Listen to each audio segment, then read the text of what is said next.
নমস্কাৰ বন্ধু বান্ধৱীসকল মই আজি পাহাৰত ঢেকীয়া এমুঠি চিঙুগৈ বুলি ওলাই আহিলোঁ। আপোনালোকৰ ঢেকীয়া শাক কাৰ কাৰ প্ৰিয় জনাবচোন। মই ঢেকীয়া শাক চিঙিবলৈ গৈছোঁ পাহাৰত বুলি কৈছোঁ আপোনালোকক। এইখনেই হৈছে পাহাৰখন, দেখিছেনে? মই এনেকৈ চিঙিবলৈ আৰম্ভ কৰিছোঁ। ইয়াত গোটেই ঢেকীয়াই হৈ আছে, গোটেইখন ঢেকীয়া। পাহাৰ মানে ভুল নুবুজিব, এইখন পাহাৰৰ নিচিনা হাবিহে হৈ আছে। পাহাৰৰ নিচিনা জেগাই কিন্তু পাহাৰ নহয়। পাহাৰখন নিচেই কাষতে, ইয়াৰ পৰা খুব বেছি 10 কিলোমিটাৰমান গ'লেই পাহাৰখন পায়গৈ। সেয়েহে মই আপোনালোকৰ আগত পাহাৰ বুলিয়ে কৈ দিলোঁ। ঢেকীয়া শাক কাৰ কাৰ প্ৰিয় জনাবচোন। ঢেকীয়া শাকৰ উপকাৰিতা আপোনালোকে জানেনে? ঢেকীয়া শাক যিসমূহ আইৰণযুক্ত আছে সেইসমূহৰ আচলতে মানুহৰ শৰীৰত যথেষ্ট উপকাৰ কৰে। সেয়েহে মই মাজে সময়ে ঢেকীয়া শাক ইয়াৰ পৰা বুটলি খায়ে থাকোঁ। আৰু ঢেকীয়া শাক আপোনালোকে কেনেকৈ খায় জনাবচোন। আমি ঢেকীয়া শাক ভাজি কৰি খোৱাৰ উপৰিও চাটনি বনাই খাওঁ। চাটনি বনাই খাওঁ বুলি ক'লে বহুতে হয়তো হাঁহিব পাৰে, কিন্তু চাটনি বনাই এবাৰ খাই চাবচোন, আপোনালোকে নিশ্চয় চাটনি সোৱাদটো বেলেগ পাব। চাটনি আকৌ কেনেকৈ বনাম সেই বুলি আপোনালোকে নাভাবিব। মই চাটনি বনোৱা নিয়মটো ইয়াতে শিকাই দিম। ভিডিঅ'টো প্ৰথমৰ পৰা শেষলৈকে চালে গম পাব। চাটনি বনাবলৈ আপোনালোকে ঢেকীয়া শাক এনেকৈ ছিঙি আনি ল'ব। ছিঙি নিনিলেও আপোনালোকে বজাৰত যিহেতু ঢেকীয়া শাক কিনিবলৈ পায়, তাৰ কিনি লৈ যাব।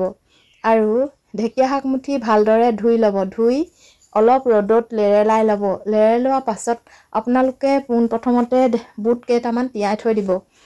বুটকেইটা তিয়াই থোৱাৰ পাছত ঢেকীয়া শাক মুঠি লেৰেলিলে অলপ আপোনালোকে কেৰাহীত গৰম কৰি ল'ব। গৰম কৰাৰ পাছত ঘৰত যদি অসমীয়া পিঁয়াজ আছে, অসমীয়া পিঁয়াজ দুটামান কাটি দিব আৰু জলকীয়া দিব, নেমু টেঙা এচেপ আৰু বুট কেইটা সৈতে ধুনীয়াকৈ সানি পেলাব। আৰু লগতে কেঁচা মিঠাতেল এটোপমান দি দিব আৰু খাবচোন ভালকৈ। বিলাহী এটামান হ'লেও ভাল লাগে। সেয়েহে মই চাটনিবিধৰ বিষয়ে আপোনালোকক জনালোঁ। আৰু ভাল লাগিলে লাইক কমেণ্ট শ্বেয়াৰ কৰিব। খাই চাবচোন এবাৰ, যদি ভাল লাগে নিশ্চয় দ্বিতীয়বাৰ খাবলৈ মন যাব। আৰু এই চাটনিবিধ খোৱাৰ পৰা কি উপকাৰ হয় জানেনে?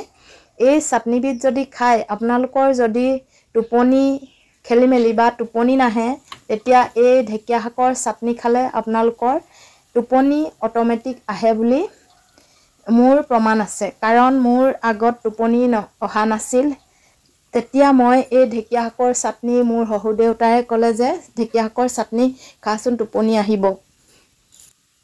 সেয়েহে মই ঢেকীয়া শাকৰ চাটনি বনাই খাবলৈ ল'লোঁ। তেতিয়াৰ পৰা মোৰ টোপনি খেলিমেলি নহয়। আচলতে কিবাকিবি চিন্তা হ'লে মানুহৰ টোপনি নহাটো এটা অভ্যাসত পৰিণত হয়। ৰাতি বিচনাত পৰাৰ পাছতো অনেক চিন্তাধাৰাৰ মূৰত লৈ থাকিলেও মানুহৰ টোপনি নাহে। সেয়েহে মই দেউতাৰ কথামতে শুনি ৰেগুলাৰ এনেকৈ ঢেকীয়া শাকৰ চাটনি বনাই খাবলৈ ল'লোঁ। তাৰপিছত এতিয়া মোৰ যথেষ্ট টোপনি বাঢ়িলে আৰু সেই টোপনি হোৱাৰ পাছত মোৰ অলপ বেমাৰৰ পৰা মুক্ত পালোঁ। সেয়েহে মই আপোনালোকক এই ভিডিঅ'টোৰ যোগেৰে ক'লোঁ যে ঢেকীয়া শাকৰ কেঁচাকৈ চাটনি বনাই খালে কি কি উপকাৰিতা হয়। আৰু এটা কথা এইখিনিতে মনত থ'ব, ঢেকীয়া শাকৰ যদি চাটনি খায় বেছি শকতডাল নল'ব। সেই শকতডালে অলপ বিজলুৱা ভাৱ এটা আহে। সেই বিজলুৱা ভাৱটো আহিলে হয়তো বহু মানুহে খাবলৈ বেয়া পায় বা নাখাবও পাৰে। বিশেষকৈ ময়ে সেই বিজলুৱা ঢেকীয়াডাল খাবলৈ মন নাযায়। ভিডিঅ'টো আজি আপোনালোকক ইমানলৈকে আগবঢ়ালোঁ। ভাল লাগিলে লাইক কমেণ্ট আৰু শ্বেয়াৰ কৰিবলৈ নাপাহৰিব। যিসকলে ফেচবুকত চাইছে তেওঁলোকে পেজটো ফ'ল' কৰি দিব। আৰু যিসকলে মোৰ ইউটিউব চেনেলটো ছাবস্ক্ৰাইব কৰা নাই, ছাবস্ক্ৰাইব কৰি কাষতে থকা বেল আইকনটো ক্লিক কৰিবলৈ নাপাহৰিব। আজিলৈ আহোঁ তেন্তে, আকৌ পুনৰ অন্য এটা ভিডিঅ'ৰ সৈতে আপোনালোকক লগ পাম। ধন্যবাদ।